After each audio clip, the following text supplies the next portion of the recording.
All right, Nick. There's going to be some debate already on the decision that was made here in the ninth inning. Emilio Pagan coming in for the fourth straight day. Well, is it the fourth straight day? I know he's fourth straight day through 26, and then through 15 the last 2 days, and then obviously whatever he throws tonight will be added to that total, which would make him ultimately unavailable, Nick, I would assume tomorrow, which makes me think one thing. It makes me think that they plan on doing something maybe even outside of the normal tomorrow with some starters. Now that's also to be debated. We'll see. Let's just hope we win this baseball game. We'll talk about, obviously, it on the show, what we can talk about for tomorrow. We don't want to get too far down the beaten path here because we got to get 3 outs, Nick. Yeah, and Sal Frelick pinch hitting. Pretty dangerous on-base guy to lead off the inning. You know what we say, Nick, there's one thing that we can't do here. Can't walk him. Can't walk guys. If they're going to get 4, 5, 6 hits in the inning, okay, whatever. It's part of the game, I guess, which I don't want it to happen, but I'd rather that happen than watch my man walk a bunch of guys. I also know that I'm like way behind you, and that's perfectly fine. Oh yeah. Don't worry about it. Seriously, I'm so far behind that quite literally we're going to be talking about tomorrow's show by the time I get to the end of the thing. I don't know why I'm this far behind, but I am. I just saw a 2-1 count to Frelick. I'm way behind, and it's okay. I'm actually watching on MLB TV. I'm one of the probably rare people that's watching on MLB TV. I am watching on the national broadcast through a cable provider to go unnamed for free ad purposes, but I'm assuming maybe that's part of the reason I'm significantly delayed. Craig, add that to the back half. Add Fox drama to the back half of the rundown. I want to talk about that because they screwed this up massively tonight. Yeah, it's kind of wild that there's some people in Columbus right now that are not. That's nuts. This game. I mean, Major League Baseball should be ashamed of themselves for that. Do you want me to spoil it for you? I don't really know what I'm supposed to do here. No, Trey. you can get excited, Nick. Do whatever you want. He struck him out. That's great. I mean, that's fine. I don't know what to do. I'm only watching just because if something crazy happens, I need to be able to see it. Not because I need to be in on the drama. You got 2 outs? That's 2. All right. 6 pitches. All 6 right. pitches. He might be available tomorrow. This is fantastic. He might be available. Dude, he's thrown 15 pitches, 9 pitches, and whatever this is. Hopefully this is like another 9-pitch situation. Come on, baby. Come on. Super chat galore already from Rolf says, I love Chatterbox Sports. Rolf, we love you, buddy. I'm going off of your lead, Nick. I kind of love this. I'm just watching your facial reactions. 0-1 count to Jackson Churio. 1 for 4 hit a solo home run earlier this evening. Nice. I can't do the whole Craig play. This guy, no, I love it. This guy's listened to radio broadcasts before. That's what I know. If you've listened to a lot of radio broadcasts, you can start to kind of emulate it relatively well. I made a massive screw up tonight. So I assumed on MLB TV I couldn't select the radio broadcast. I thought they were only going to let me do Fox. And I listened to the first 5 innings of AJ Przinsky. And I could have been listening to a 3-man radio booth tonight. That's really been fantastic, at least for the last couple innings that I've tuned in. All right, here's the 0-2. We got a ball outside. All right. You want to know what I'm watching? The 0-1. Foul ball.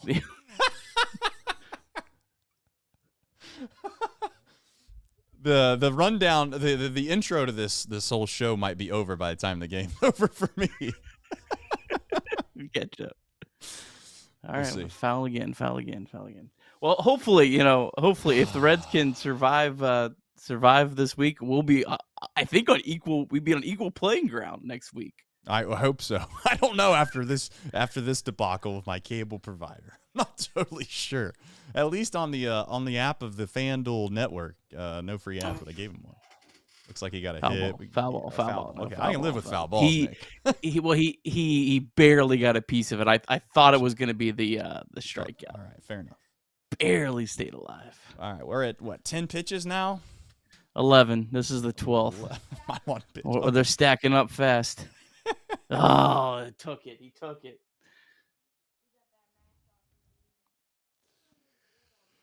Let's just throw strikes. That's what we're looking for. 97 from Pagan, bro. You guys, this dude's running on absolute. He's full tank. Oh, I like the face.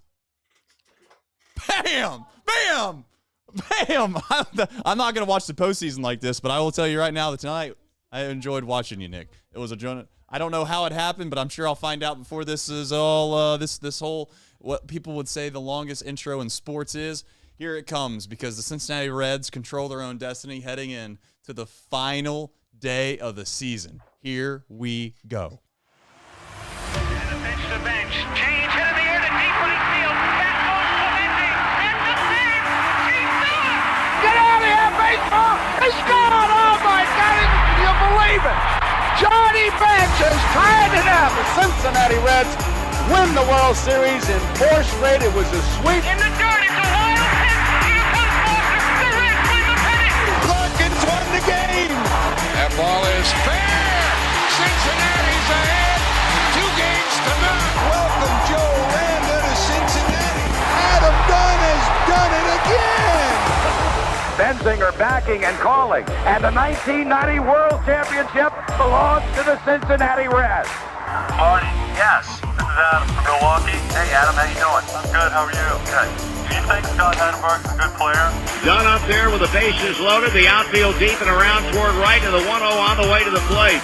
Swung on. Long drive. Right field. And this one belongs to the Reds. And a high drive. Hit back into deep right field. Junior has just knocked the door down to the 500 club. Benson's first home run is a walk-off winner. That ball had a family.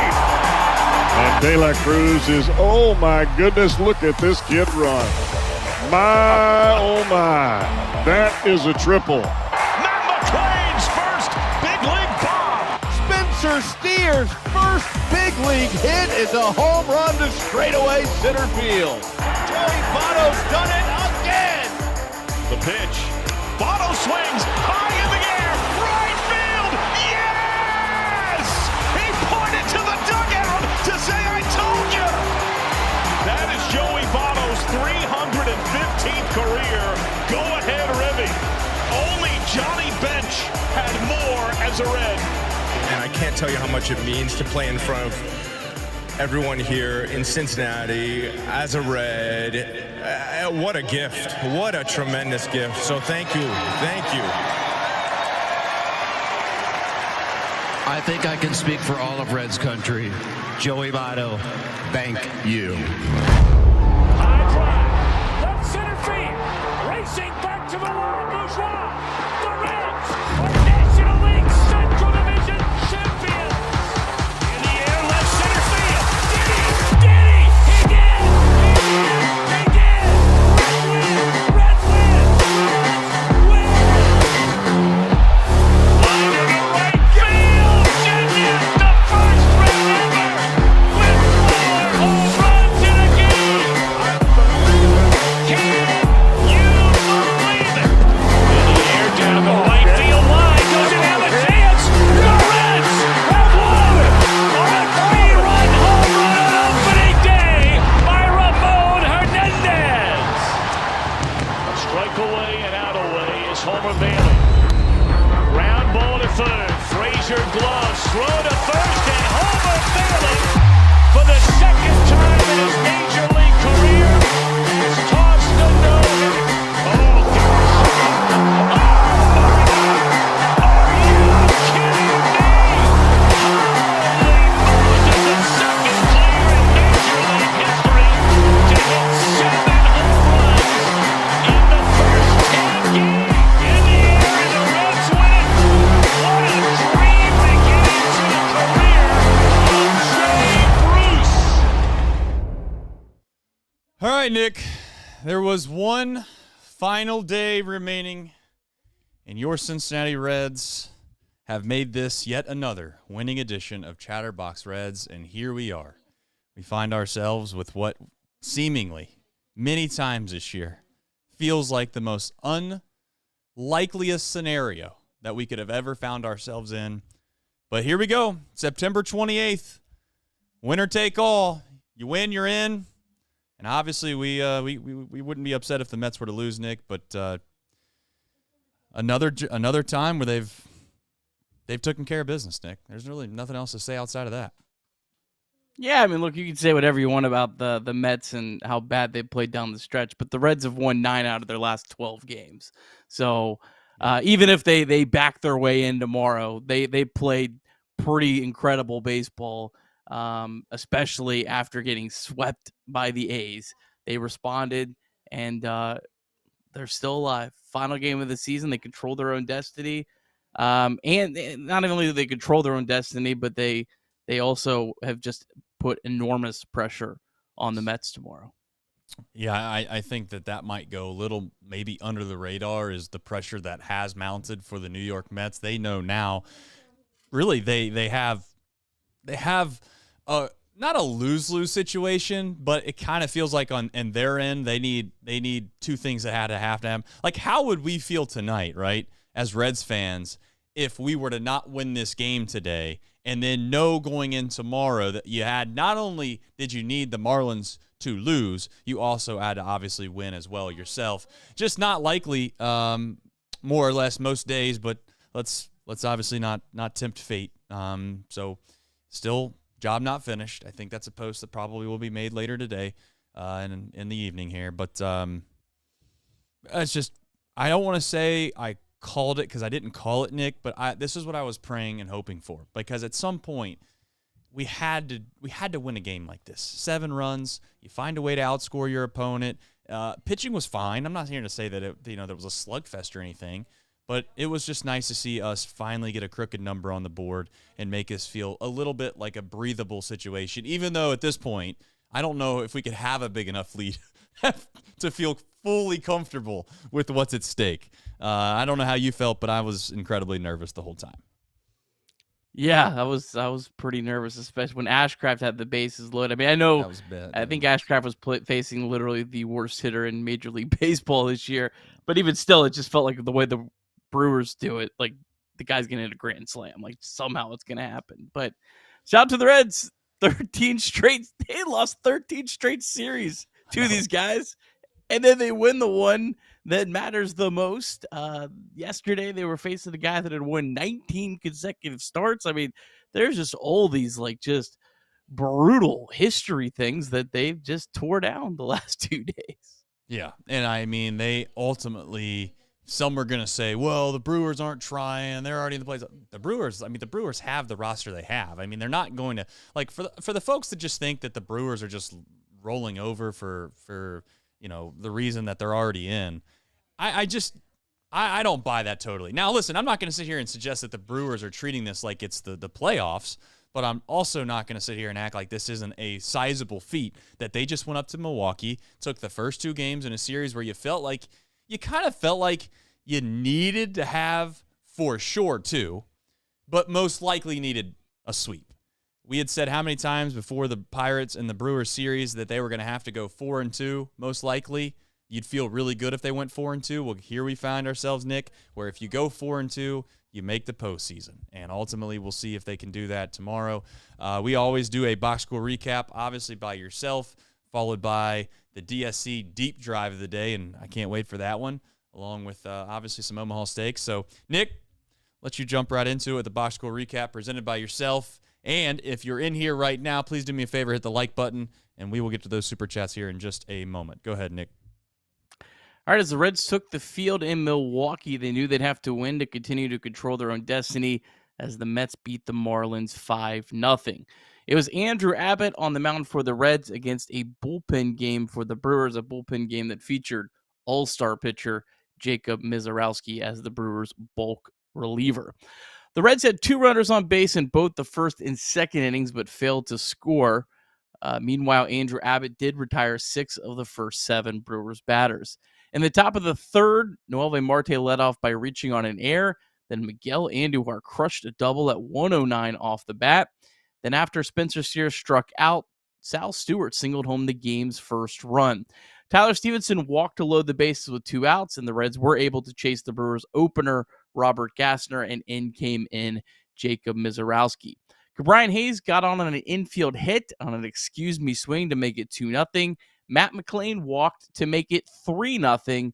Then TJ Friedel singled home 2 more runs. A third run scored on an error. 6-0 Cincinnati. In the bottom of the third, the Brewers got 2 back off Abbott. The second was on a double that went off left fielder Spencer Steer's glove. 6-2 Reds. Top of the 6th, Sal Stewart hit a solo home run to make it 7-2 Reds. And then Andrew Abbott would come back out in the bottom of the 6th. He did give up a solo home run to Jackson Churio to make it 7-3. This is where the game got probably the most dicey. Connor Phillips came in, walked a batter, hit a batter. Graham Ashcraft came in, gave up a run, but did strand the bases loaded to hold a 7-4 Reds lead. Then Nick Martinez came in and threw 2 brilliant scoreless innings to get the Reds to the 9th, and the Reds turned it over to Emilio Pagan pitching in a 4th straight day. Pagan 1-2-3 9th inning. Cincinnati Reds win 7-4 over the Brewers. They end the Brewers' 13 consecutive series win streak over the Reds. Reds improved to 83-78. And now going into the final day of the season can clinch a playoff berth with either a win or a New York Mets loss. All right, the deep drive of the day, I can tell you right now, more than likely is going to come off the bat of none other than Sal Stewart. I don't know how many at-bats he has off the top of my head, but I know it's not a lot. For his 5th home run of the year, if he was on pace probably to double the home run lead for the Cincinnati Reds with the proper amount of at-bats, but that's here nor there. 102.3 off the bat, that would give the Reds a 7-2 lead, 95% chance win probability. As we all know, it would wind up being 100%. DSC is a leader in renewable commodities for biofuel production, specializing in used cooking oil collection, aggregation, and sales. Visit www.deepsouthcommodities.com for more information, and thank you to John and his team at DSC. We also have the Red Hot Sale event. As always, with Omaha Steaks, you can go to omahasteaks.com right now. You get 50% off, and also you can use the promo code Chatterbox, that's CHATTERBOX, and get an extra $35 off. Once again, get an extra $35 off with the promo code Chatterbox with the Red Hot Sale event already at 50% off. All right, we have plenty to get to, Nick. On a night like tonight, there are, things, I guess, moving forward. It's just a weird show to do because there's just not a whole lot to change. I know that I'm in a spot where I'm ready to move on from some things, but I'm openly saying it's the last game of the year. You're not going to probably do anything out of the ordinary crazy to make it feel like anything's desperate. I would love, Nick, I don't know what inning the Reds would be in, but I would love nothing more than this thing to be already clinched up in like the 2nd or 3rd inning and not really even have to worry about trying to burn through bullpen guys or figure out a matchup situation late in the game on what you want to do. I got to tell you, that would be nice if the Marlins could take care of business, but I don't know. I mean, moving forward, I just got to say this. I need Sal Stewart to get more opportunities, and I need Andujar to be in the lineup. And I get the rationale as to why you haven't had them in the lineup to a certain extent, but tonight showcases what happens when you put guys in the lineup that are capable of producing. And they were responsible, I think, at one time for like 5 of, I think, the 7 runs that were produced. I don't totally know off the top of my head, but it just takes so much pressure off of everything when you're capable of getting some guys on base and producing a big hit. And they really had more opportunities, Nick, than I think that warranted more than 7 runs. Now, ultimately, I'll take 7 any day of the week. I'm not complaining. But I don't want to make it sound like I'm complaining with 7. But it's like they've given themselves plenty of opportunities, and they've not cashed in over the last week, and tonight they finally did. Yeah, I mean, there was some big hits in this game. Miguel Andujar just continues to. I mean, I'm so impressed with this guy. What an incredible pickup at the trade deadline. I don't know how he does it. I really have no idea how he does it. But yeah, I mean, at this point, you have to ride him if he's healthy. He's like the steadying presence in the lineup. It's just kind of crazy. Like, we just thought this guy was a nice little platoon bat that the Reds picked up that maybe would play in left field. And I mean, yeah, I agree. And Sal Stewart, I mean, he had been struggling. I think he had struck out in 6 of his 10 plate appearances before he hit the RBI single and then homer the next at bat. But yeah, I mean, he has so much more upside than so many players that play often. And yeah, we'll talk about that later. I don't want to jump into like that kind of stuff, and it's slightly negative stuff right off the rip when we should be celebrating an incredible accomplishment that the Reds are still alive after being dead in the water multiple times this year. I think the positive thing is what you just said. 9 of their last 12, they've given themselves a legitimate chance now. And correct me if I'm wrong on the 9 of the last 12. I'm just trying to 9 of the last, and that is in Oliver's lifetime. That started the day that my guy was born. So go. Shout out to Oliver. Shout out to Oliver. Well, what I was getting at was that, the Mets have done what they've done. I don't think that anybody in their right mind could have ever assumed that the Mets were going to do what they did since the All-Star break, right? It's nearly almost impossible to look at that roster and think to yourself that this is where you're going to wind up. We had said countless times on this show that I think 86 wins was the bare minimum. I think at one time we put on the season that you had to get to the very, very bare minimum, and that's if you're lucky. Well, now you look back at that, and you're obviously not totally accurate, but the truth is this. They did capitalize when they needed to give themselves a legitimate chance. And, the credit for this team more or less has been they have answered the bell every time they've gotten knocked down or you think that they've been knocked out completely. And it started really back on the night where, in a weird way, the Edwin Diaz cleat situation and the whole 9 yards of that whole entire 9th inning, and then you think, all right, like that's it. There's just no way. That was so demoralizing that there's no way you can bounce back from that. And then they take the next 2, which kind of gives you a little bit of a glimmer of hope, and then all of a sudden you move forward and you find ourselves in a spot now where, I don't know, you control your own destiny, obviously, tomorrow. So at this point, it is what it is with the team as a whole and a collective. On a night like tonight, though, I guess realistically speaking, you have an offensive output that I know that you've taken some jabs there. Even though McLean has struggled mightily, he obviously got on base a significant amount tonight. But I really think 4 times, I know we'll get it out of the way. Me and you were having a little fun banter before the show started about it. But nonetheless, hey, listen. I don't really care how they do it as long as they find a way to do it and win. But the truth is that I really, really, really would like to find ways to get more of these guys opportunities who I know have some pop. But I don't know. I kind of would say that the biggest moment of the game was just the Brewers not being the Brewers. And I don't mean a one collective situation, but the fact that they walk the 9-hole hitter, the fact that they make a couple errors, some costly errors, it's just not indicative of who they are. And we caught a break and we took full advantage of it, which is what good teams do. I don't want to make it sound like they handed us the game. I just want to make it sound clear that they did give us opportunities and we completely were ready to answer the bell. The crazy thing is, how many games in a row have the Reds outplayed the Brewers? Because that series they lost 2-3, they outplayed them all 3 games. I mean, it is crazy to think that. And again, I'm not saying the Reds are better than the Brewers or anything like that. But I'm just saying they've played 5 consecutive games, and I don't know, maybe they won the last game of the series before that. I don't even know.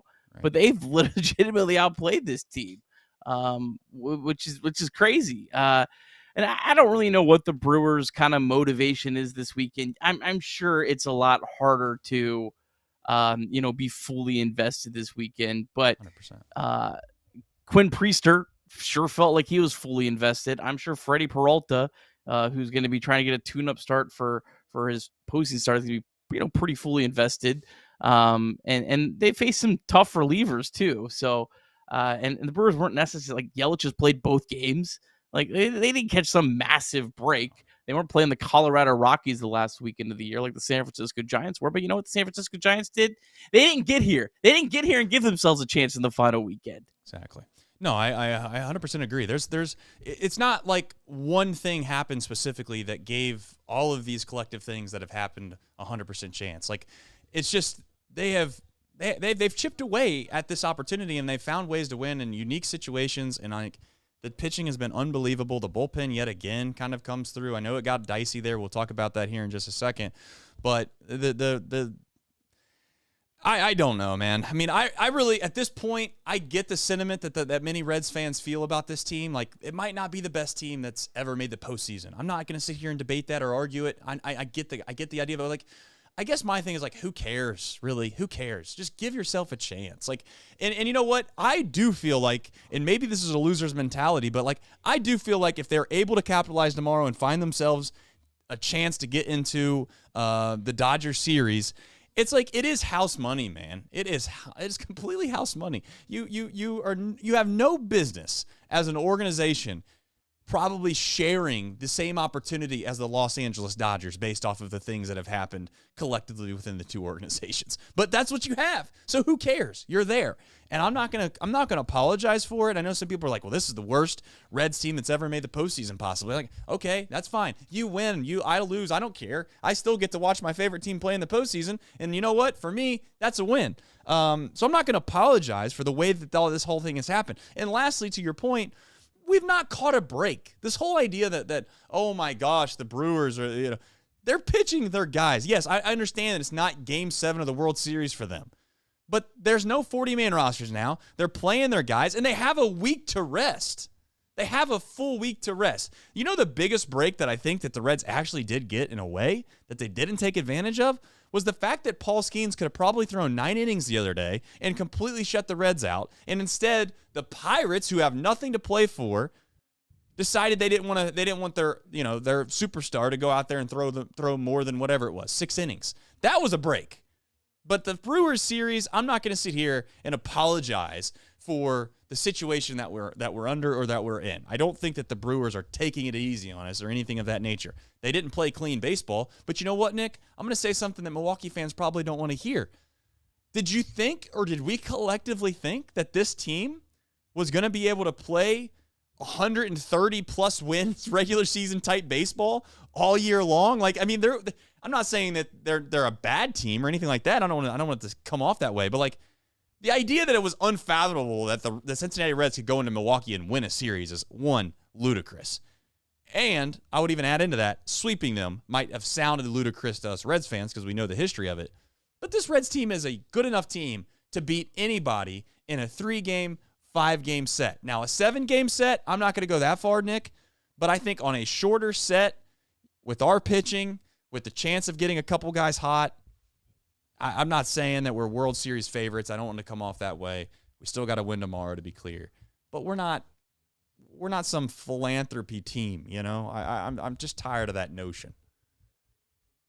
Yeah, and I heard for the last 2 years about how the Reds screwed up the 2023 trade deadline because the Arizona Diamondbacks went to the World Series winning 84 games. Well, the Reds are playing tomorrow for their 84th win. Right. So, and you know what? They acquired 3 players at the trade deadline that helped them get here. So, the St. Louis Cardinals won a World Series winning 83 games. Like, it is what it is. You know what? This franchise got screwed in 2020. You want to talk about something that they put all their chips in for once, and they got a 60-game season. They didn't get a chance to. They built an incredible rotation that would have been built for 162 games. They didn't get a chance for that to play out. And then they ended up playing out a 3-game series, and it obviously went poorly. You know what? Look, we're due for one. So, yeah, I again, and I'll say this right now, so it's out of the way. If the Reds lose tomorrow and the Marlins win and the Reds make the playoffs, get out of here. Don't hit me with this whole, oh, they're so lucky. No, they won 9 out of 12. That's stupid. Get out of here with that. And I'll tell you what's not lucky is that they hold the tiebreaker for a reason. The Mets had a chance to beat us. We had a chance to beat the Mets. And guess who won more games? The Reds beat the Mets more times than the Mets beat the Reds. That's simple math. And I don't know how many fans are like that right now, and I really don't want to get into the weeds of all that because I don't think many people even care. It is what it is. Let's move on. The Reds got a chance to win tomorrow for the whole entire thing to get themselves in the postseason. And you know what, Nick? I didn't know how long it was going to take maybe to get to these guys, but God bless, I am staring at them, and I've been staring at them all night. And I was watching the Mets. I was watching the Mets intently, hoping that we could do this thing. But you know what? As we got a lot of people in here, I do want to remind everybody that tomorrow, just as we can kind of get this out of the way really quickly, tomorrow the plan is to watch the game in its entirety together because it will mean everything. Now, obviously, if the Mets were to find themselves in a spot where they lose in the 3rd or 4th inning, I am going to reserve the right possibly to take a short break with Nick and come back and do the post-game show at the regular time if we are in the postseason, okay? That's a big if, so I don't want to get ahead of myself. But let's talk about Andrew Abbott. Well, what do you say? Are you saying if things go well, we're going to end the stream? Yes. If they go, go, I'll just sit there and smile for 2 hours. That's fair. That's fair. No, well, I'm saying personally myself. If you want to sit there and smile, I'll sit here and smile. I'm not saying that I want to leave. I'm saying that I'm reserving the right to be able to go and maybe get a snack, some things like that. Okay. I'm not going to intently watch the Mets with everybody, with all due respect, and then watch them lose, smoke some cigars. Maybe I'll let the couple innings go by. You know what? It's a kid's show, so I'll watch the whole game. You know what? To make this clean, right. I'll just watch the whole game. I'll be here tomorrow. Okay. Let's talk about Andrew Abbott really quickly. You on paper, when you look at the matchup itself, you've seen him going up against an opener, and immediately, Nick, you probably think, hey, we got the advantage. But I just want to say one thing about Andrew Abbott really quickly, because if he would have come out today and struggled and didn't pitch all that well, and everybody's like, oh my gosh, there goes Andrew Abbott again. It's late in the season, and he's not producing, and or is he hurt? We can't trust this guy, et cetera, et cetera. And thankfully, how many times have we said for years, Nick, that we really need to get these starting pitchers in a position where they can pitch into this, not just into late into the season, but into the postseason. And Andrew Abbott's starting to look that way. Now, to be fair to you, there's a chance that maybe there's a bullpen type of situation and usage with him. We'll get into that maybe later in the back end of the show. But nonetheless, he gave them a chance to win. Yeah, Andrew Abbott's pitched 4 really pretty good games in a row. And I'll give him a pass on, I think, 2 of the runs today. Because the one, Steer should have made the catch. If Will Benson or any left fielders out there, they make that catch. And the second one, he was only still out in the 6th inning because the Reds had a big lead. There was not, I guarantee the calculation going into this game was if the Reds were in a tie game or up 1 run, they would not have had him face, I think, hitters the 3rd time through. So I think he was only out there because I don't think he faces Churio again for sure, right-handed batter.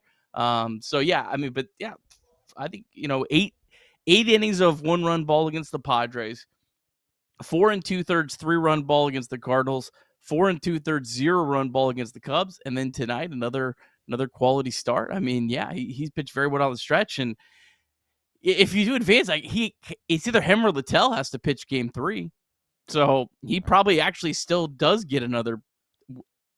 Hopefully, gets another start. Yeah. I mean, listen, we feel really, really good right now. The way that this team has been playing as of late, I'd like for us just to go do the damn thing tomorrow on our own. But the truth is that we have more than one way to get in, which I think almost gives us maybe, I don't want to say a false sense of security right now, but I'm hopeful. Listen, I'm very hopeful that if anything that Tito has done all year long, and he's gotten ridiculed on this show, he's gotten ridiculed in the public for the way that he's managed certain situations and the lineup cards that he puts out, and his lack of intel when it comes to analytics and certain spots of the game and all these things that he's done.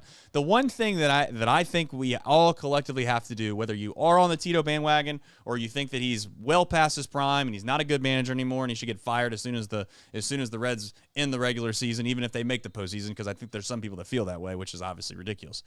He has always done a very good job of managing people. I think he's done a very good job of being able to keep this team focused on the task at hand, which is the next day mentality. And I think I'm going to lean on that, Nick, in the sense that I think that the main message probably coming from Tito and the rest of the clubhouse is this: we're going to go win tomorrow.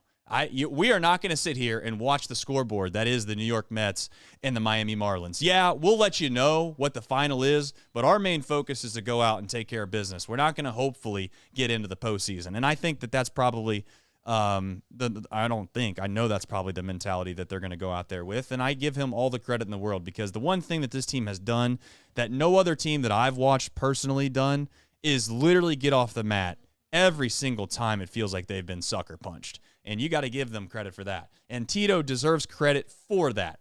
I'm also going to say, in the same breath, that I don't think it's fair to give Tito all the credit either. I mean, listen, at some point, we've got to give credit to the pitching staff and also thank the God for the New York Mets of having the worst record in the National League since the All-Star break to get us in this spot. Both things can be true, and I think that's where we should probably always stand, somewhere in the middle here. But, Nick, it'll be interesting to see how they manage, I guess, more or less tomorrow, but more importantly, the bullpen tonight, biggest spot. I just want to say this. Connor Phillips, I hope he doesn't lose his confidence because I think he got screwed.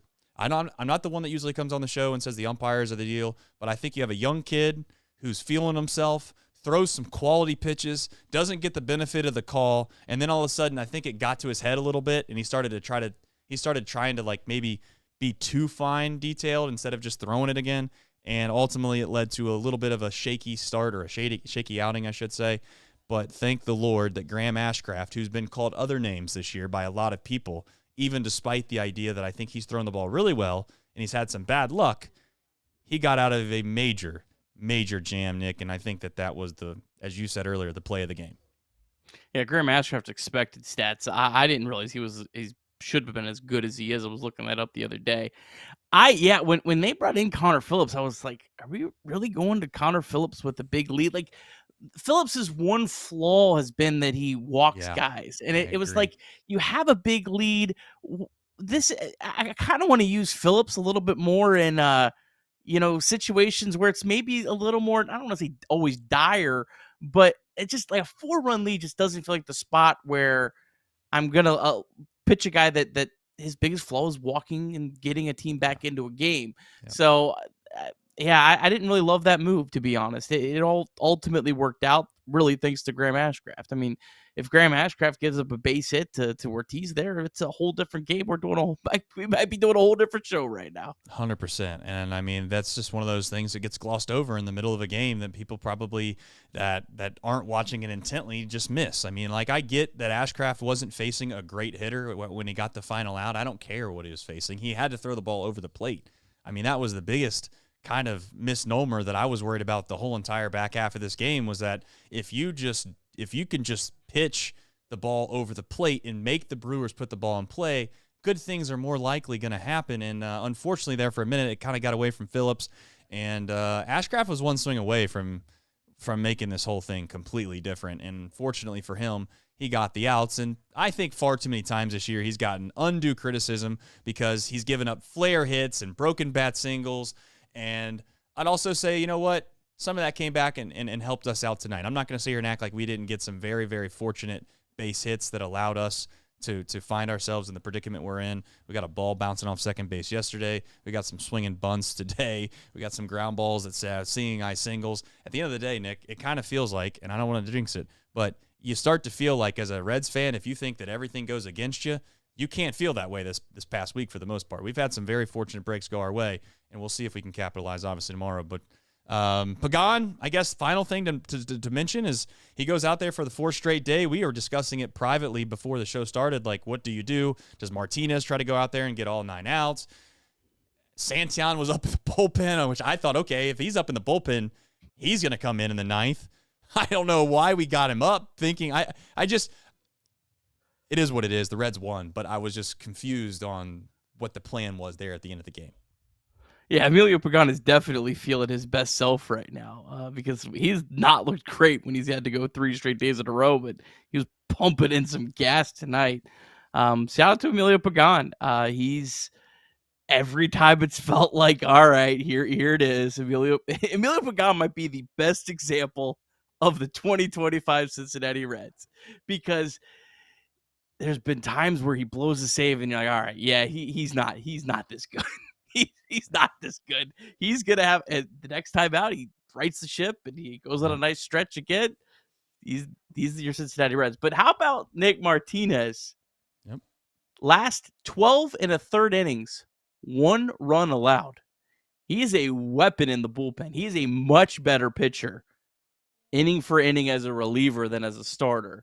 And it'll be interesting to see how he would be used in a situation going forward, because he can be a weapon that a lot of teams don't have. Yeah, I don't know if you're considering him maybe to be an opener in a situation where maybe you're short-staffed or I don't know, but ultimately, at the end of the day, Nick Martinez got paid a handsome amount of money for this franchise, and to be fair to you and to everybody that has defended that decision at times, these are the types of spots that we got to rely on Nick Martinez to do some things that this team probably didn't fully expect him to maybe be in somewhere at point during this year, because he was obviously kind of the fifth starter for this rotation.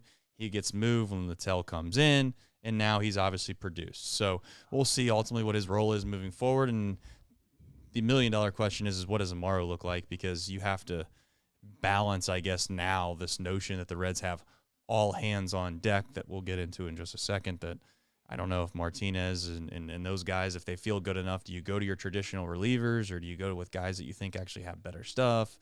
I don't know. It's going to be an interesting move that Tito's going to have to manage tomorrow if the Mets were to find a way to win and you had a winner-take-all situation to get in the postseason. But anything left from this game, I guess, before we move forward? No, I think we're ready to do some super chats and talk strategy for tomorrow. Let's do it. All right. As always, just a reminder, you can text and or call 988. It is anonymous hotline 24/7. It's okay to not be okay. You can also visit mantherapy.org to get help. Again, that is mantherapy.org to get help. Some are saying that a guy named Frank in New York might need some man therapy here soon. Hopefully, we can provide that for Frank if that becomes a thing. I'm very hopeful to get that reaction if the Reds can get him on a show. Do it. I don't know. That guy's incoherent. I can't really make out what he says half the time, and I would probably just sit there and laugh the whole entire time. But nonetheless, I just want to DM a link to our live stream tomorrow. Yeah, that would be actually a good idea. But as a reminder, you can text or call 988 day or night anytime. It is okay to not be okay. All right, we got super chats, and we got them coming in the dozens, okay? Let's get to them. We'll get to them right now. But before we do that, please, if you are new to the channel and or maybe you're just coming back because the Reds are finding a way to get us excited again, do me a favor. Actually, I always say hit the like button. If you don't mind, I think we're at 19,000 subscribers. If you're not a subscriber to the channel, please hit the subscribe button. That would be fantastic. We'd love to get to 20,000. Maybe we'll get to 20,000 before the end of this magical postseason ride the Reds might take us on. I don't want to jinx it, so that's why I'm saying might, and I'm knocking on wood for those that are very superstitious. But let's jump into it. Putrid Talent says, I bet I'm farther behind Trace. I think he's talking about the fact that I was watching about 2 outs behind you guys when we were doing the live stream. Roth with the I Love Chatterbox Sports with a 50 bomb. As always, Roth coming in hot. Putrid Talent once again says, no love for Toledo, laugh out loud. Columbus, he's talking about something that we will get to in just a second, which is the crazy news about Fox having blackouts in certain cities that perhaps had plenty of Reds fans scrambling. I know we had a couple people that we know that were scrambling around, and it's just wild to think of that with 2 games left in the season, they had to go do that. Nick says 2 outs on YouTube, and I haven't even since the first out. Laugh out loud. Putrid Talent, not totally sure. Trying to make that out. Maybe my brain. Haven't seen the first out. He hadn't seen the first out yet. Got it. Yeah. So we were all behind. Sounds good, Putrid. They were just on. They were basically at the game. They had a live feed into the game, and we were out here watching on the old string and can as they used to have back in the day. Justin Edgel says, I'm experiencing an extreme blood rush. Yeah, this is the thing, as we asked for this. You got to remember, you got to remind yourself when Graham Ashcraft's trying to get an out with 2 outs with the bases loaded, you got to remind yourself sometimes, you're like, you know what? This is what I wished for. This is what I want. This is fun. You got to tell yourself this is fun, even though it probably doesn't feel like it at the time. Flat Rock 79 says, yes.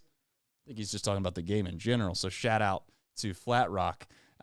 We are now at a point where we are going to row into RD711 says, win and in. That is the case. Noah Downing says, I think we might end the curse this year. Too much craziness for it not to be fate. Now, you need to knock on wood right now, Noah. Let's not get ahead of ourselves. Job's not finished, but it does feel, when that ball bounced off of second base the other night and skipped into left field, I thought, you know what? We might be on to something. We might be on to something. When my guy Noah saw Matt McClain reach base for the 4th time, that's when he started to really believe. I tell you what, that might be a bigger sign of things to come. I don't know what's the higher probability, getting on base 4 times for Matt McClain, or the ball randomly bouncing off second and kicking into left field and Andujar going first or third. I don't know. That's a tough debate. That's one we should probably have. Maybe I'm kidding, of course, having a little bit of fun here. Vandy81 says 1 more to go. 1 more to go. Vandy81 says that, and we move on to Roth again with a 50 bomb. This guy is just loading up the super chats. He said, ATOBTTR shirt is off. Flex is on. Let's go, baby. All stops are pulled tomorrow. Bat, green, third. Bat, green, third. I'm trying to do so many things at once right now. It's ridiculous. Bat, green, third. I don't give a damn. Let's go to Los Angeles. Come on. I got a situation I got to get to here, too, before we get through the rest of these super chats. For those that don't know, that don't watch the show a ton, I am a Georgia fan. I also, there's a football game that's over in my right-hand corner. I am doing my best to be a professional, but if baseball season. If it feels like maybe I might be on drugs, there's a really strong urge to look over and see what the hell's going on at times. But I move on because I'm trying to be the pro that I am, and it is baseball season, Nick. I'm not taking that away. It is baseball season, and I am very thankful that the Reds are getting me excited on September 27th and moving on to September 28th. But I just got to be honest, okay? All right? All right, moving on here. Next super chat. Ned Flanders says, did any team have a better trade deadline than the Cincinnati Reds? I'm starting to think no. Jonathan Y1 with a 30 bomb said it's almost fitting to come down to tomorrow. Kick the door open. I don't know if it's fitting or not, but boy, oh boy, it's been one ridiculous roller coaster of a season. Incredible season from Harrow. He says, incredible season for Abbott. I hope I'm saying the same thing about Singer tomorrow. Go Bearcats from Harrow. Michael Rolfe says, you live the whole show tomorrow. Post-game show still at 9 p.m. since it's a Sunday. Banana phone calls on the show. Share the details for tomorrow, gents. No, we are going to go live tomorrow during the game. We will do obviously the show, directly after the game like we always have done for the vast majority of the regular season. Sunday, I know, is traditionally a Sunday night, 9 o'clock thing, but obviously we have a special situation. Nick is also going to probably share details on whether or not we do the banana phone or whatever else he wants to share now. I don't know if we'll do a banana phone. I mean, maybe if it goes really south and we're just near Mope, maybe we'll open it up. Yeah, if you're not able to watch the live watch along, what we'll do is we'll do the same thing that Chatterbox Bengals does, is we'll record just the post-game show, and I'll upload that as a second video. So that way you're not trying to find where in a 5-hour stream is just the normal post-game show talking about the game. So you'll see a graphic that just probably looks like a Reds and a Brewers logo. That's going to be our full game live stream. And then when you see the traditional thumbnail that has the score on it, that's just the post-game show if you're watching after the fact. All right. Fair enough. All right, more supers on the way. Mike Dean says Phillips got squeezed early, then panicked a bit. I agree completely, Mike Dean. I think that's exactly what happened, and I wasn't a huge fan of the fact that he didn't get the calls he deserved. But you know what? ABS is on the way in 2026, so we can hold out hope for that. John Thompson says the baseball gods want us to make it to the postseason. McClain got on base 4 times and had an RBI tonight. That proves it. That's what I'm talking about from John Thompson. That's a good sense of humor. Good sense of humor, and you know what? Who knows? Maybe McClain tomorrow will get the big hit that gives the Reds a clinching opportunity to get in the postseason. Who knows? This season will not surprise me, no matter how it goes tomorrow. I don't know. Flat Rock 79 says 1,000 watching. Let's get to 500 likes, and also hit the subscription button. That would be big time. Thank you, Flat Rock, for supporting the channel and also letting us do our job by telling everybody to hit the like button. I'm Quaid said, birthday shout out to my wife, Amy. Huge fan. She listens to you guys every day this season. We'll be at tomorrow's game to help bring this one home. Look at that. A loyal, committed Chatterbox Reds fan that's going to be there tomorrow to hopefully get the job done in Milwaukee. Always liked Milwaukee Stadium. Always thought that was a nice, beautiful ballpark to watch a game in. And you know what? You don't have to worry about the weather and the inclement situations that could pop up perhaps in Milwaukee from time to time. So A+ from myself to what I think is some insurance field now. Used to be obviously Miller Park, but It's here north. I think it's American Family Field, but I don't really want to give out free ads. Scott said, FYI, all MLB games start at the same time tomorrow, so we don't know the Mets' outcome ahead of time, unfortunately. That's the thing, though. Here's the thing, though, Mike. You don't totally know, but there's always the chance that if it's 12, and I know it sounds crazy, but if it's 12-1 in the 8th inning, you might actually not try to burn up some guys that you might think that you might need the following day. Not suggesting that that's going to happen, but there's a chance that you get a pretty good inclination one way or the other of the way the games are going. Probably not likely, to be fair, but we'll see. Joshua Birchfield just throws in a buck. Didn't have anything to say, but you know what? We appreciate it. Scott, I already told you. I reminded you about the game starting at the same time. Anquilla the Great said, didn't feel like the Fox crew wanted a Reds win.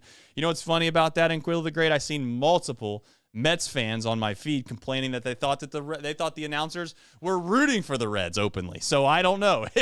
I think that's just a brain thing. If we're being honest, that's a fundamental practice of thinking that you have someone out to get you. I don't want to say that that's what it is for sure, but that's probably what it is. All right. Super chat from Tony Coder says, #buy the team, Bob. That is funny. Yeah, listen, who knows? If he finds a way to get in, that monster might be gone. Who knows? Shout out to Buy the Team Bob from Tony Coder. Michael Rolfe says, is our dude Anquilla the Great Trace pronunciation? I don't know how to say it, okay? What are you coming at me for, Rolfe? He says, here tonight? Yeah, Rolfe, he is. I just gave him a super chat. He said the blood rush that Justin was referring to went right over Trace's head. Listen, guys, all right, I know. I got a lot going on right now. When I tell you I got a 24-21 game that I care heavily about, I love the Cincinnati Reds. We got a lot of people watching. I'm trying to do it all right now, and I'm not maybe doing a very good job of pronunciations and also any jokes they go over my head half the time anyway. So I'm not a very good cultured joke type of guy. Nick, what else did we miss? Scott C. Nick, we got so many damn super chats. Nick's going to have to take over because I'm running out of breath. My Lanta. I'm happy to. You want me to take over? Yeah, go ahead. All right. You watch some football. Well, all right, Scott, I needed water. Scott C says, how about them Castellinis? Thank you, Scott C, for your super chat. Aquila the Great. I think I said it worse. What's there to be happy about? Job's not finished. I'm not a happy guy. All right. I mean, that Kobe Bryant. I like that. Stuck in a Bucket says, after all their crazy ups and downs, it's really come down to the final game of the season. Talk about a crazy finale. It almost feels scripted. I don't know, whoever scripted this season, they can take a slap in the face. Yeah, they can go kick rocks or something, as they say, whatever they say. I don't know, man.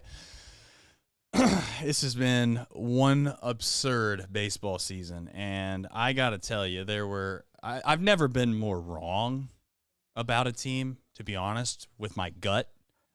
They've always hung around, and every time that you were completely out, they did bring you back a little bit, but the truth is like, I just never really totally believed they could do it. I mean, I held out hope, but I never thought they could do it. Now, to be clear, they didn't do it yet. Okay, they didn't do it yet, but I will say they've already exceeded my expectations in regards to what I thought they were capable of is what I'm getting at. So, let's jump into some baseball talk. We have you have on the rundown confusing defense. I'll let you run from there. It is at times kind of a unique spot that we find ourselves in with this whole situation.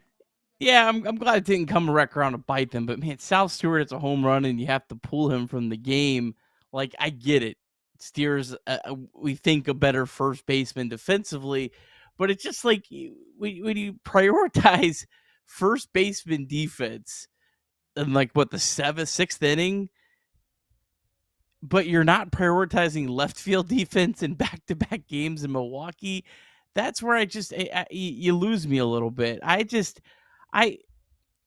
fully understand like Brian Hayes at third, Matt McLean at second, but have we seen anything from Sal Stewart at first base that makes us think he's some big liability there?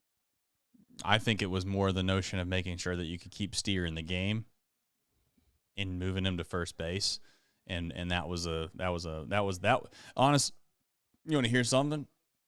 The reason that Sal Stewart came out of the game is because Spencer Steer was incapable of making a play in left field. Yeah. That's what happened. Yeah, it's just his credit. He did make another nice catch. Made a nice play up against the wall. The netting. Yep. But I mean, that other ball is just a ball that you expect your left fielder to catch. You can't sugarcoat that. So Yep. I don't know. I love the Reds' emphasis on defense this year. I'm one of the few that I think really believes in that, and they've made massive strides. But it just feels like you pick and choose where, and it feels like maybe there might be some favoritism into who you're picking and choosing in terms of when you decide to prioritize defense. Nick, we don't need to get into the favoritism thing. We've seen that on full display, my friend. I mean, we're not doing that on this show because ultimately it just winds up everybody getting pissed off. And there's really no reason to be pissed off on a night like tonight. The Reds have a chance to control their own destiny in the final day. And I'll say that 100 times because it sounds so great. I'm going to say it one more time. The Reds control their own destiny heading into the final day of the regular season tomorrow. And at the end of the day, Tito has guys he trusts, like it or not. Argue it. You can go argue to a wall because it doesn't really matter. Tito's going to do what he wants to do. And Spencer Steer is a guy that he trusts, and he wants him to get at bats too. For all intents and purposes, that Gavin Lux is probably going to be hitting in the 3-hole tomorrow, and that's because he trusts Gavin Lux there. And you already had seen today when you have a left-handed opener, TJ Friedel's going to hit leadoff no matter what. Doesn't matter the situation. And that's just the way it's going to go. You can get upset about it all you want, but at this point, it doesn't matter. It's over with. It is what it is. I would just say this, like, you're taking a risk no matter what you decide to do. And I know you can prioritize this over that and say that, well, these guys don't play these positions. The reason it's confusing is because half the time we play guys out of position to try to make sure we get a marginal or a slightly, again, people are going to get mad at what I'm saying. We're not getting Barry Bonds type of production offensively from anybody. So when I say we're playing guys out of position to get their bats in the lineup, it's kind of like, yeah, they're better than the other guy, but by how much, we don't totally know. If we're going to do that, Nick, what I'm getting at is, like, we've not done that with certain players on this team.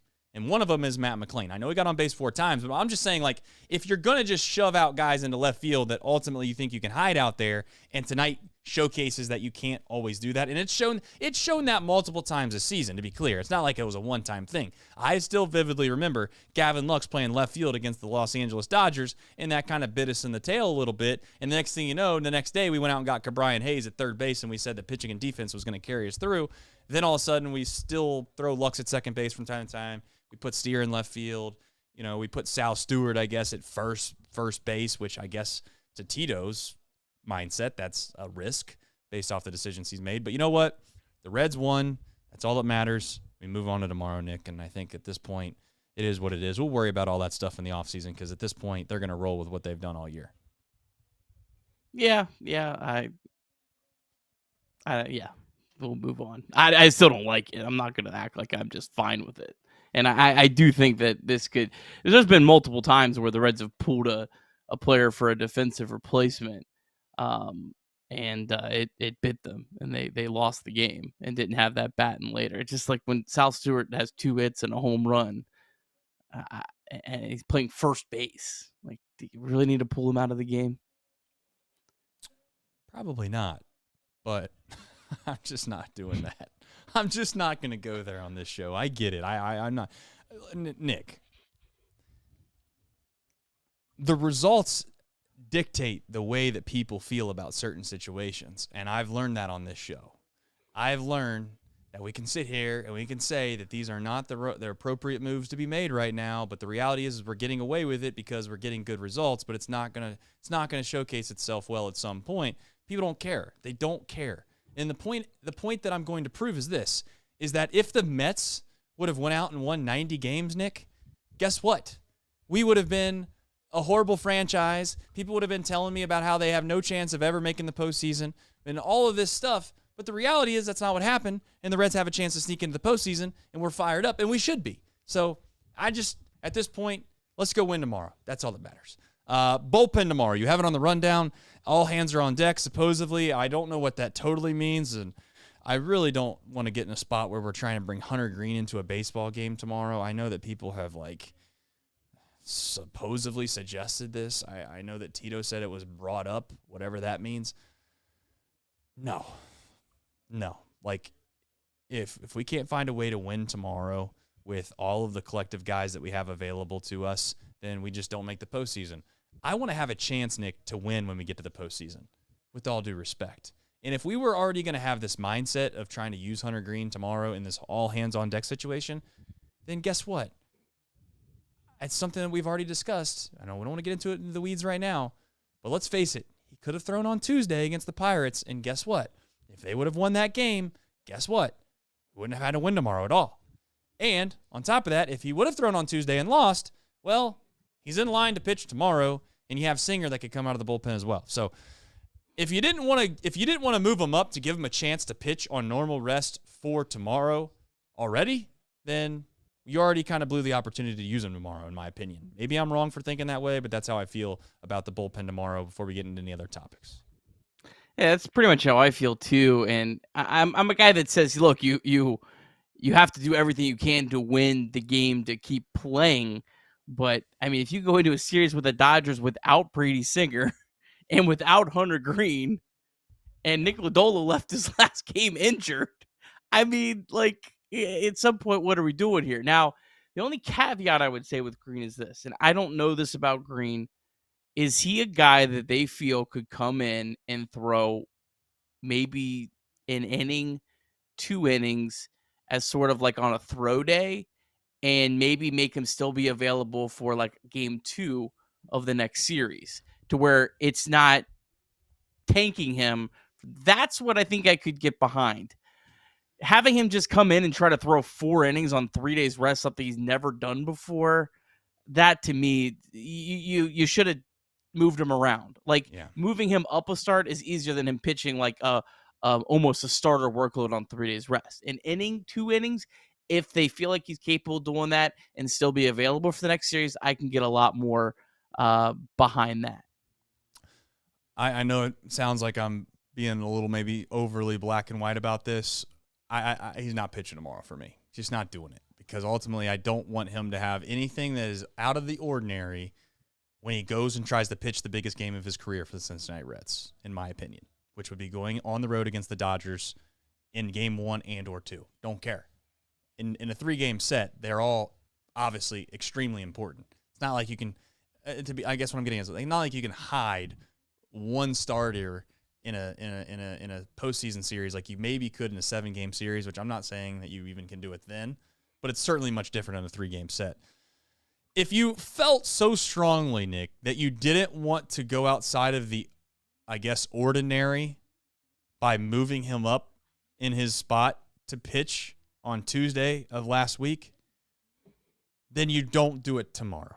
You've already decided that it's not worth it, or you don't like the strategy of pitching a guy out of the ordinary. Now, I will openly admit that if you find yourself in some unique spot tomorrow and you go to extra innings, or you get something to where you are completely exhausted out of the guys that you can trust in the bullpen, okay, I can live with that. But I'm not going to be in a spot where the Reds are up by 2 runs in the 4th inning or 5th inning, and you decide that you're going to try to go throw Hunter Green for 3 or 4 innings to preserve the lead and get yourself to a spot where you can use Santillan to get you through the 9th. And I don't know if they'll do Pagan 5 days in a row. At this point, he seems like he can, because he's throwing the ball as well as he ever has from a velocity standpoint. And I know damn well, knowing Pagan, he's going to say he's available tomorrow. But that's where I'm at with it. And maybe that's being overly cruel, but Hunter Green has the day off tomorrow. No ifs and buts about it, unless it gets absolutely haywire and you go into extra innings. And I think you have to have some pulse on the Marlins score. Like Sure. I don't really want the Reds player scoreboard watching, but I want Derek Johnson's scoreboard watching. Well, Tito should be. Yeah. I mean, everybody should. That has to play some sort of factor, because if the Marlins are up a couple runs, yeah, you're definitely not pitching Hunter Green. That would be crazy to me. But yeah, I mean, Chase Burns hasn't pitched since Wednesday. So, I mean, the training wheels almost should be off for him. Yeah. But let's just hope that Brady Singer, who's absolutely capable of it, he's pitched incredibly well. His last start was maybe his worst start. He gave up 4 runs in 1 inning, and then other than that, pitched really good the rest of the game. Let's hope Singer can just go out and give you 7 innings and none of this matters. Exactly. Because I would put that past Brady Singer tomorrow. That's the best case scenario for the Reds. That it is, and I think that's they got to go into this game with the mindset that it's, that it's a situation like, they have more games to play if they win. I get the idea that if you don't win, you don't have any more games to play. But if you do win, you have the 3 most important games you played all season right around the corner.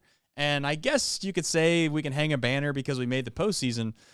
But again, I'd like to at least, I'd like to at least feel like we gave ourselves a legitimate chance to beat the Dodgers with guys that, we've touted about on this show for years. I mean, we've talked about Hunter Green, if we could just get him in the postseason. Are you trying to tell me that the one time we get this dude to the postseason, he's going to be trying to pitch on what is a unique spot after he threw 3 or 4 innings to get us into the postseason, and then 2 or 3 days later, he's asked to take the ball again? I can't get behind that. So find a way to win tomorrow, and if it doesn't work out, it doesn't work out. We shall find out. Fox drama, Nick. We have that on the rundown, and it is a unique spot today with the Cincinnati Reds playing on national broadcast, and there were some friends to my north into your south that got the kind of short end of the stick. What a travesty from Major League Baseball.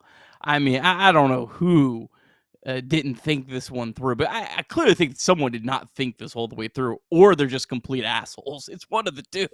Like, they're like, yeah, we care about the ratings and that's it. Why not put both American League games on Fox? And so you'd have the Guardians and the Tigers both playing at the same time. And I feel like that would be kind of cool drama. Or do the Reds and the Mets and have them both playing at the same time and kind of have that drama. Like, it was just nuts. But then you decide, oh, well, we'll do one Ohio team and the other Ohio team, and then that's going to black it out in the MLB blackout rules, which I understand the blackout rules more than I think a lot of other people. I think a lot of people say it's, just they hate baseball.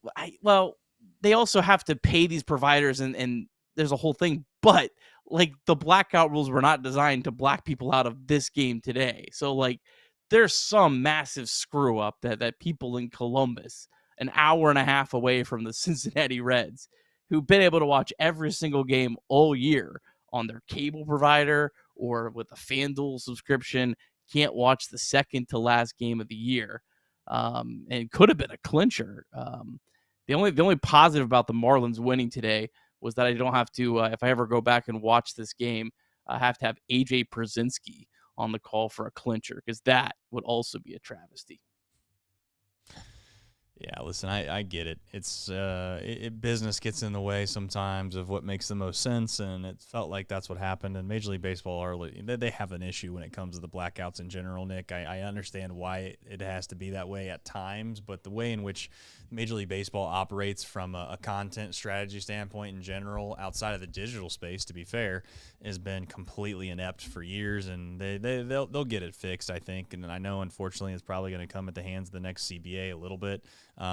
Because ultimately they're going to have to figure out some kind of revenue sharing system, probably based off of the market share and all the providers, and each team has their own individual deal, and it's a mess. It's kind of like, it kind of honestly feels like the internet when it first came out. It's like, it maybe even still today, right? It's like, it's just the wild, wild west, man. It's just like, not that anything goes, but there's a set of rules for this and there's not a set of rules for that. And I don't know. I feel bad for the folks that obviously didn't get a chance to watch the game. So hopefully you don't have to worry about that again. But we'll obviously we want to hold our breath with Major League Baseball. All right. We have obviously a humongous stream tomorrow, and it is surrounded around the who, what, when, where, and why. Many folks obviously that are watching right now know, but I like keeping the traditions of this show the same because that's just what they are. They are very, very good traditions that we keep here. Nick, it's the last one, my friend, and hopefully it's not the last one of the season, but just the regular season. Yeah, hopefully I have to do some Dodgers preview, and that would be certainly nice. The Reds will go with Brady Singer in the season finale. Last start out did give up 4 runs. That was all in 1 inning against the Pirates. But his last 11 starts, he's 7-3 with a 2.53 ERA. Career 4.11 ERA in 3 starts against the Brewers. Active Brewers, 23 for 91. That's a .253 average and sub 700 OPS. Yelich is 2 for 8 with a homer. Andrew Vaughn's the guy he's seen the most from both players' time in the AL Central, 9 for 35 with a homer, but then no one else really seen him a ton. Churio 2 for 6, Contreras 2 for 9. Now the Brewers are going with Freddie Peralta, manager. What's his name? I don't remember what the manager's name is. Rob, whatever, said that Peralta will be on a limited pitch count. Now he would pitch in game 1 of the NLDS on Saturday. So my guess is 3 innings, 4 innings if he has a great pitch count. Now I think that's going to be like, oh, that sounds really good. I wouldn't be so excited about that because the Brewers do have a lot of really good relievers that have not pitched at all in this series. Their current closer, Uribe, has not pitched in the series. Their next 2 guys, at least in terms of Fangraphs, Jared Koenig and Aaron Ashby, have also not pitched. And their closer, McGill, is supposed to come back tomorrow, and they're going to want him to pitch. Now, he hasn't pitched in a while, but I think the Reds are probably going to face pretty good pitchers for 9 innings tomorrow. Now when you face a multitude of pitchers, you have the chance of one guy having a bad day, which is kind of what you're hoping, but I would not expect that you're going to see a whole lot of weak links because the Brewers use most of those guys already in the series, and they're going to want to get those guys unless they're not healthy and we just don't know about it. They're going to want to get them an inning tomorrow because they don't play again until Saturday. On the Marlins side, they're going with Edward Cabrera. He's had a really, really good year. Definitely the pitching matchup favors the Fish tomorrow. Sean Manaea going for the Mets. He's been a starter. He's been a reliever. He has not been good at all as a starter. I would expect that he will not be in there very long if it doesn't go well, although Clay Holmes, I didn't expect that today, and he ended up absolutely shoving. So, yeah, I mean, the Reds definitely have an advantage in the Marlins game pitching-wise. We'll see how that ultimately plays out. But it'll be an interesting afternoon. Hopefully both games start off good and we're not sweating as much, Trace. Yeah, and I'm a little sick right now because ultimately they don't have the lines out currently for either game tomorrow between the Cincinnati Reds game and also the New York Mets game, and I am actively refreshing to try and see if we can't find a way to get that to pop up, and it's just not going to be there. So I'll be looking for that, as you well know. I'm just curious what Vegas thinks. I'd like to think that if you were to parlay the combination that we do not want to have happen, I'm likely to think that I'm hoping at least, if nothing less, is around the plus 200 mark. We'll see. I don't know what it'll ultimately end up being, Nick, but it is what it is, man. This is what we asked for. I mean, it genuinely is. It's going to be nerve-wracking. Of course, I'm a little worried about it, but at the end of the day, it's just one more opportunity to find a way to do something special for a fan base that hasn't had a whole lot of special things happen for it in a long, long time. So tomorrow, I know it sounds sick in a way, but just enjoy it. Enjoy the gut-wrenching feeling that you're going to have in your stomach for most of the game, and you factor in not only do you have the Reds, Nick, but you factor in that you also have another game that you could be just equally kind of gut-wrenched for one way or the other. It all adds up to being an exhilarating day of baseball, and we'll be here live for the whole entire thing. So come join us, and you can either celebrate with us or hopefully we won't even talk about the other alternative. So, Nick, you got something to add? We do have a line for the Reds game from a couple books that has come out. Okay, what is it? Milwaukee's minus 128. Okay. Reds coming in at plus 135, plus 124, one other place. No line yet at all on the Marlins Mets, so maybe Vegas is having a hard time figuring out what to give that. I'll say this, and maybe a lot of people won't like this. I almost think the Reds better chances the Marlins winning. And that's not a slight to the Reds. Reds played really good baseball all weekend, but the best pitcher going that's not having training wheels, Peralta's the best pitcher going, but Cabrera's the best pitcher going tomorrow. How long is he going to go, though? I would assume full on out. I mean, the Marlins, they had Alcantara go into the 7th inning.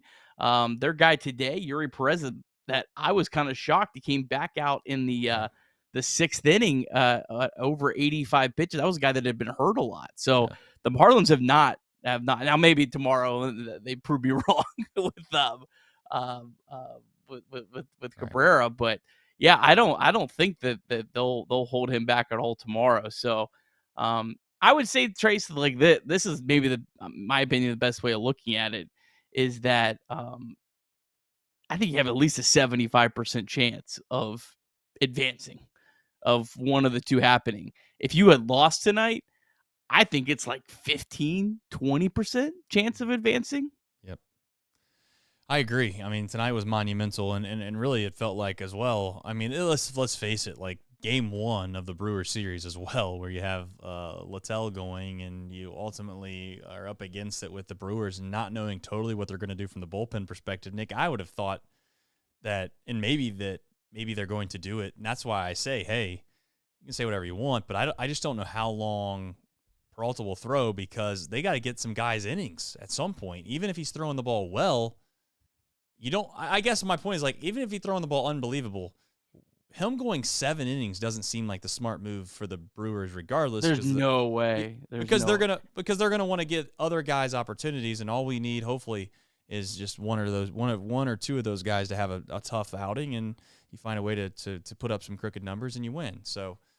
Nick's counting with his fingers, so this ought to be interesting. 8th, 7th, 6th, 5th. Yeah, I can't see him going more than 4. I count at least 4 guys that I think the Brewers absolutely want to pitch, unless someone's hurt that we don't know about. Because Uribe, Koenig, Ashby have not pitched this whole series. They're activating their closer tomorrow, literally for him to pitch. And there's a chance, we don't want to say it, that the Brewers win and don't have to.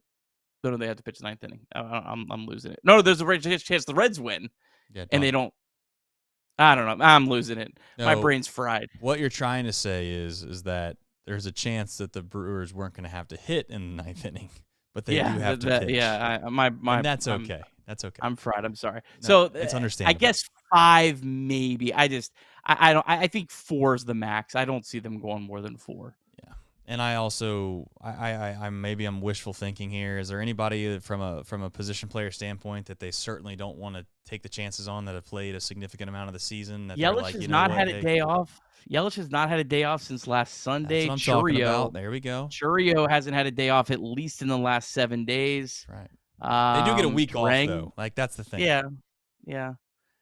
My guess, I think it's more likely from a position player standpoint, you could see them spring training this, where Yelich gets 2 at-bats and they pull him from the game. But Yelich is a DH, so there's not as much risk. But I could see them pulling Churio after he gets a couple at-bats. Yeah. I could see them pulling Terang after he gets a couple at-bats. That is maybe the thing. I would imagine they're going to put out their Game 1 postseason lineup, but they may not have those guys play all 9 innings.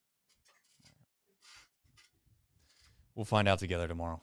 I mean, ultimately, we can guess, hope, wish, pray, all the things that you might do when trying to get something to happen for you. But the reality is that we get to wake up tomorrow and we're going to watch it, and it's going to be right in front of us, and it's going to be a thrilling day to be a Reds fan.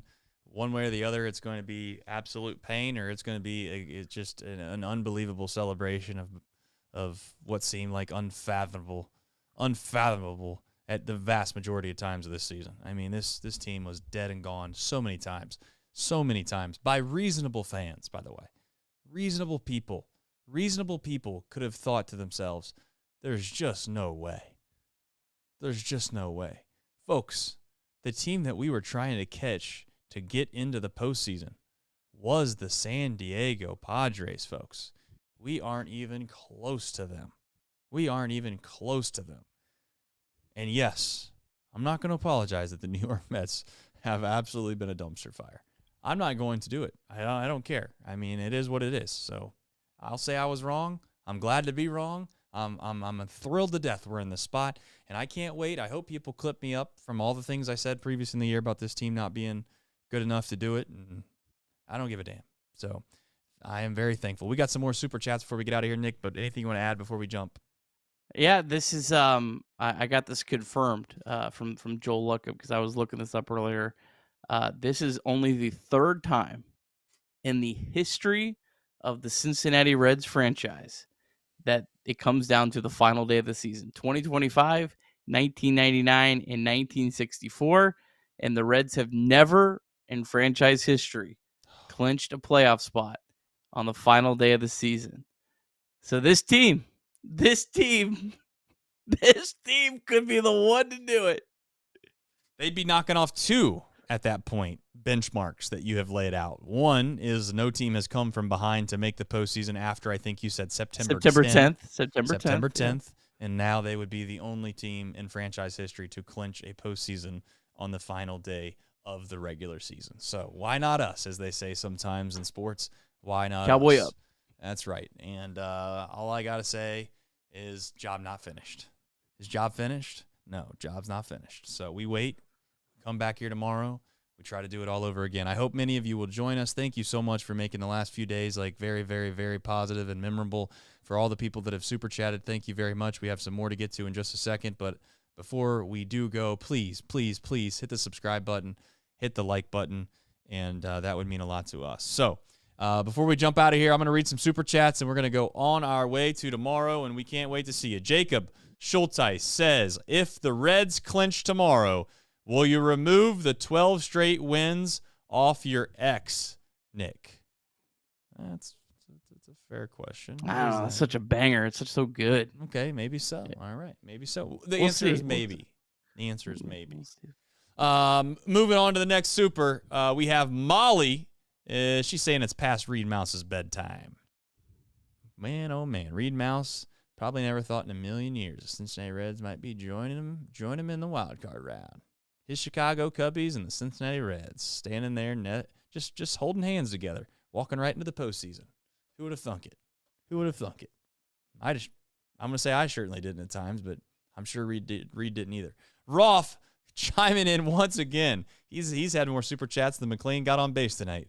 Isn't that right, Nick? Anyway, he said, I want to know what is going through the minds of new viewers when they hear the super chats read segment.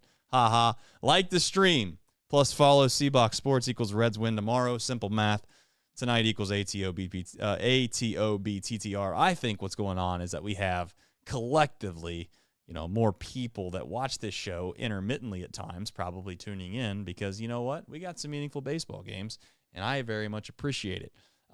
We have now a super chat that I'm not going to lie, I had to look this up. He said, you guys have been my catharsis. Now, I'm not a big-time word guy. I had the vocabulary books back in the day, those orange ones I had. I don't know if I'm giving away my age or if people are saying they don't know what I'm talking about. But, yeah, we had these orange vocabulary books that, I quickly found out through my workload at school that my friends also filled these vocabulary books out, and I would probably more times than not just fill them out with theirs already being finished. Some call it cheating. I just call it being resourceful. I don't condone that, by the way. But, yeah, catharsis was not on the bingo card for me. So I looked it up, and you know what, Nick? If you don't know what catharsis is, it is the act of purging, cleansing, or releasing repressed emotions, leading to a feeling of relief or renewal. That is catharsis. He said, you guys have been my catharsis through this wild ride this year. Thank you for all the time and commitment you put into the show and team. Thank you to you, Logan, for the super chat, and we very much appreciate it. And, yeah, there's a lot of time that goes into it. Nick does a significant amount of it, and also Craig has been behind the scenes. Shout out to my wife. Shout out to my wife, not me.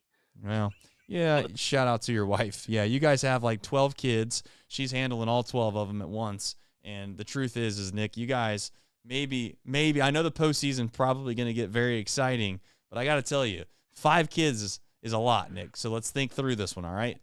Moving on to the next super chat. I'm not even going to give you a chance to respond to that.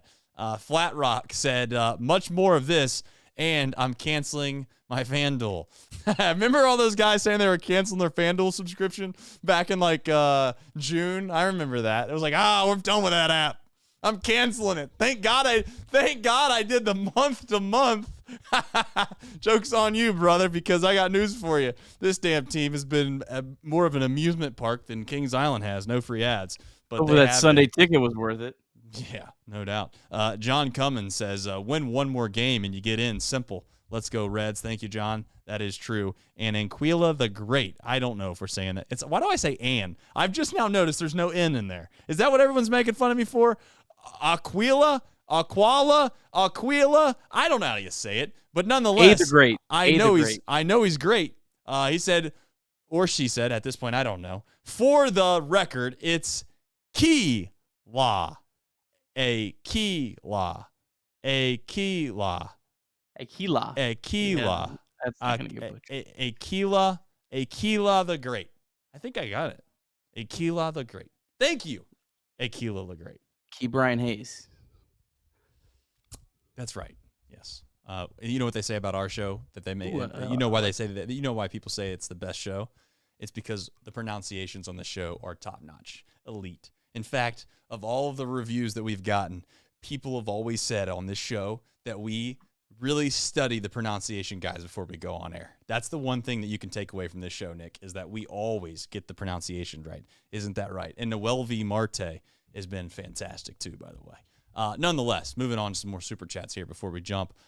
Nick, I think I'm going to wait for Craig to pop it up here so I can stay on track. Skip that one. We'll come back to that. I'm working on it.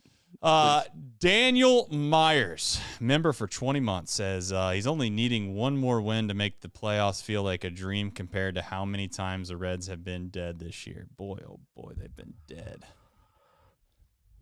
They've been dead. I mean, they've been really dead, to be quite frank. But you know what? We are here. And Nick now is wanting me to wait, but I'm not waiting any longer. He says, Trace and Nick, if you are the Reds manager, what is your lineup tomorrow? You're making me think through after all these super chats and put a lineup together right now. I don't think it's wise. I don't know splits. I don't know anything. Nick, I'm going to let you kind of take your stab at this, and I'll interject. I do know one thing, though. Tyler Stevenson plays. Start there. I think you have a hard, difficult, big decision to make at third base because I feel like Spencer Steer will probably play first. Am I wrong, Nick, or where are you going with this? Spencer Steer's not in my lineup. My question is, do you yeah,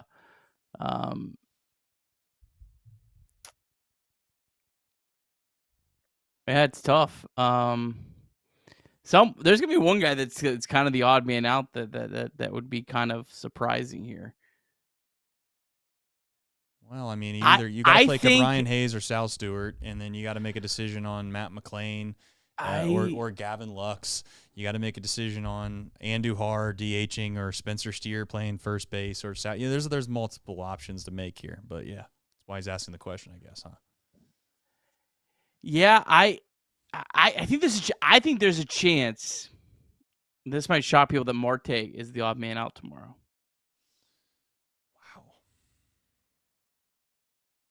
Okay, who plays right field? Benson. Okay. Lux plays left field. Oh. Friedel in center. DH Andujar. First base Stewart. Catcher Stevenson. Third base Cabrine. Second base McClain. Or you could go Lux at second base. You put Lux at second base, and you'd put I'll tell you what. I Marte and Benson in the corners. No, I've given McClain a lot of grief. I would do one of two things, and they can't do both. Okay, I guess I would live with either or. You either got to put Lux at second base, or you put Sal Stewart at third base. One of the two. And you know what? I would openly say I trust Cabrine Hayes more than I trust Matt McClain, despite the fact that he hit 2 70-mile-an-hour balls and got walked a couple times tonight, which, again, Nick, with all due respect, I very much appreciate. If he gets on base 4 times tomorrow, I'm cool with that. I'm just openly saying that I really don't want. I just can't do it.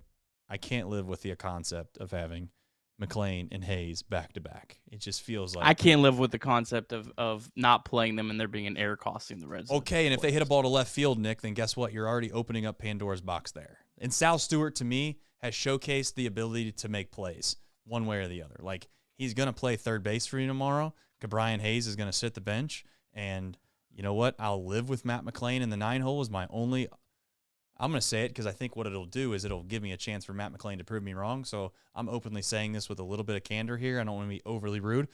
I'm okay with having one automatic out in the end of the lineup, okay? I'm not okay with having 2 automatic outs at the end of the lineup. And heaven forbid we put Trevino and have 3 of them, because we've done that at times too. And so Spencer Steer's going to play first base. Sal Stewart's going to play third base. I'm okay with having McLean at second base.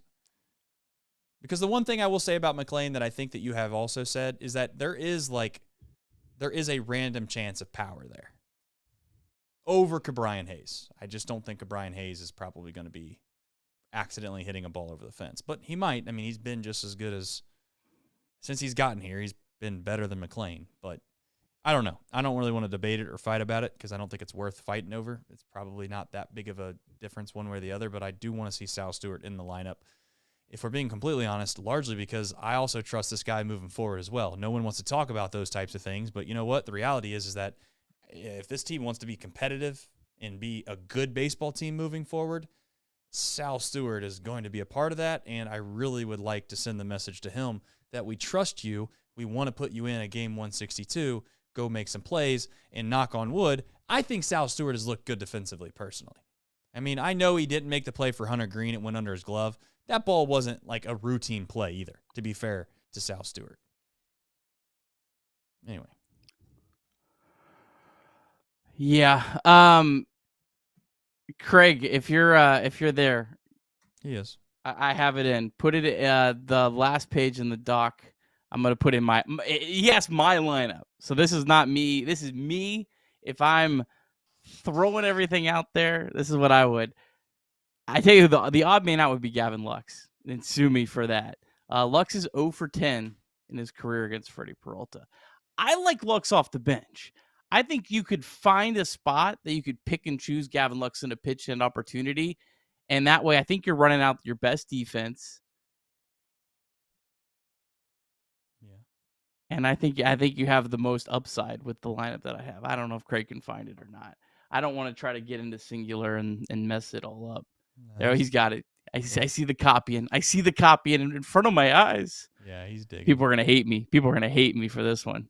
Well, they're going to hate me. I just say, at the end of the day, no matter what Tito does or doesn't do, there's going to be room for criticism because this team doesn't have enough solid, everyday players to say this is exactly what the lineup should be.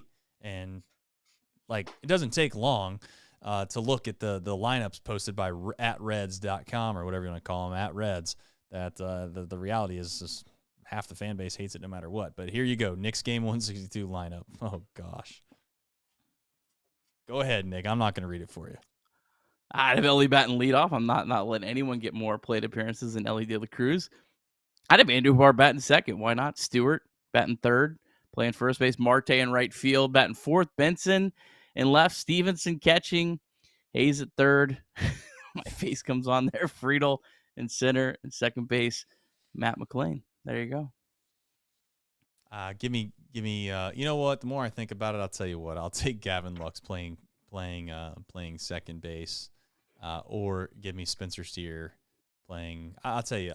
To be clear, I'll take Spencer Steer playing first base. Move Stewart to third base, and I can live with that. And Cabrian Hayes will be going into the game as a defensive replacement, probably in the fourth inning after Sal Stewart hits a home run to put the Reds up by 3. All right.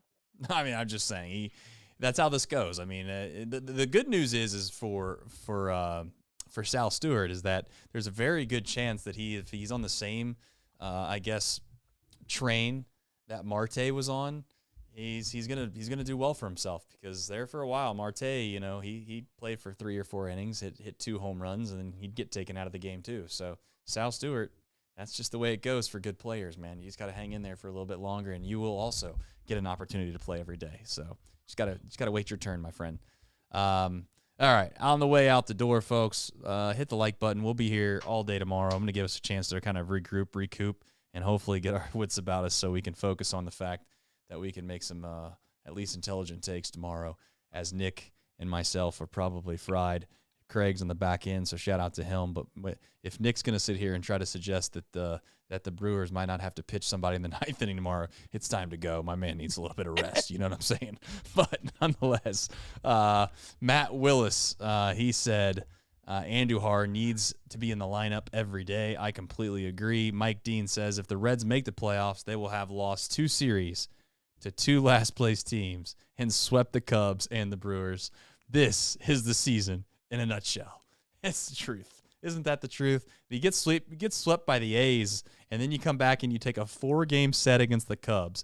You then drop the first 2 games against the Pirates, and you sneak by. You sneak by the skin of your teeth on getaway day against the Pirates, and then you head in to then you head in to Milwaukee, a team that you have not won a series against in 13 straight tries, and you go into their house as they try to conquer their most winning team in franchise history, and you might go up there and sweep them. That makes no sense, and that is your 2025 Cincinnati Reds.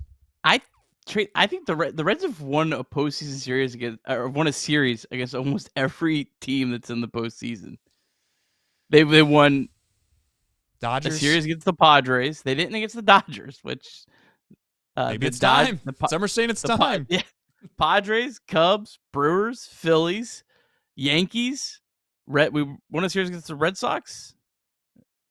Did we lose that one? I don't remember. It's so long ago. Yeah, you're asking me. I know we won 2 series against the Guardians. We won a series against the Tigers. I think we lost a series against the Blue Jays. I have no idea if we won the Mariners or not. But most of the teams the Reds have won a series against. Crazy. Yeah. Yeah, listen, I also think it's insane that people think Andujar is not good against right-handed pitching. I don't give a damn what the stats say over his career. Have you seen what he's done lately? The guy has absolutely hit balls hard time and time again, no matter who's pitching. So he's been one of the best. He's been the Reds' best offensive player, I guess, in my opinion, collectively over the sample size he's been provided. Let's not forget this guy went weeks on weeks without even getting a chance, Nick. Coming into tonight, he was hitting .292 with a .333 on-base percentage, .767 OPS against right-handed pitching, the side that he had significantly less against. Yeah. That is significantly better than Gavin Lux, whose side is supposed to be hitting right-handed pitching. Yeah, well, yeah. Also, I know this sounds... I don't want to... I'm trying to be so positive. I am being positive. I'm just bringing up things that really make my brain really scramble. Are we just going to play for a man down forever, or are we going to come out and say that, no, I get it. You don't want to put him on the IL because of probably the implications and you think he might be ready for the Dodger series. But I guess here's what I'm at, Nick. I don't want to do this tonight. We'll do it tomorrow. But my thing is this, is like, are we really going to go this long without playing, and then all of a sudden just magically you pop him in the lineup when it's the most meaningful 3 games of the season and he hasn't hit in how long? That to me seems more crazy than anything. It just seems like you can't... Against a right-handed pitcher, Austin Hayes has no business starting. And I know I've said it like 100 times this year, but like where he's at now, I don't think you can. Against a lefty, though, I think I'm probably going to take my chances still, Trace. Okay. I mean, because this team just doesn't have enough good hitters against lefties. And if you were facing the Dodgers, I think they're starting a lefty, right? I don't know. Is he available tomorrow? That'd be cool if he could pinch hit in a big spot. That'd be nice. I mean, they're starting. They would start Snell, who's a lefty. I think Kershaw is officially in the bullpen. Yeah. So, like, I would take my chances of Austin Hayes not playing in 2 weeks and starting against Blake Snell, just because I don't think there's enough guys that can hit lefties, and that's why, like, you don't put him on the IL because then he wouldn't be eligible. Right. And once you get to the postseason, you're not worried about the whole wasting roster spots because you're going to cut at least 3 pitchers out. So you're going to, like, literally, I don't think people realize Blake Dunn would probably be on the Reds postseason roster. Yeah. Like, there's some of these guys that you haven't seen in forever. They're going to be on a postseason roster because you don't carry that many pitchers. Yeah, and you need obviously Blake Dunn's a guy that could steal a base for you and probably be a pretty solid defensive replacement, like it or not, for guys in the 9th inning if you have a lead. So we shall see. Like, subscribe if you haven't already, please, and thank you. I know we've said that 5, 6, 7, 8 times on this show, but it means a lot to us. Very helpful for our small business as we continue to progress and hopefully continue to grow the show, and trying to find, obviously, more and more partners is a very, very big thing, and the more and more people that watch, the easier, obviously, that becomes. So it is very meaningful to us that you guys all watch, and we very much thank you for it. Per Joel Luckup, Cincinnati played game 162 in Milwaukee one other time in 1999. They won 7-1. Cincinnati has played game 162 versus Milwaukee one other time Besides that, in 2010, they won 3-2. Aaron Harang's final start in a Reds uniform. Fun fact, neither Off game. the top of the head. That's big time. That's Nick Kirby-esque right there. Some are saying that puts you right back into the game of being able to do a show for another 30 minutes, but that's not me saying that, of course. Neither game was the Reds' last game of that season. Wow. All right.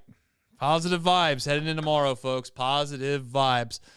We got some big things to accomplish tomorrow, and hopefully you'll join us for it. We will be going live for the entirety of the baseball game tomorrow. Reds v.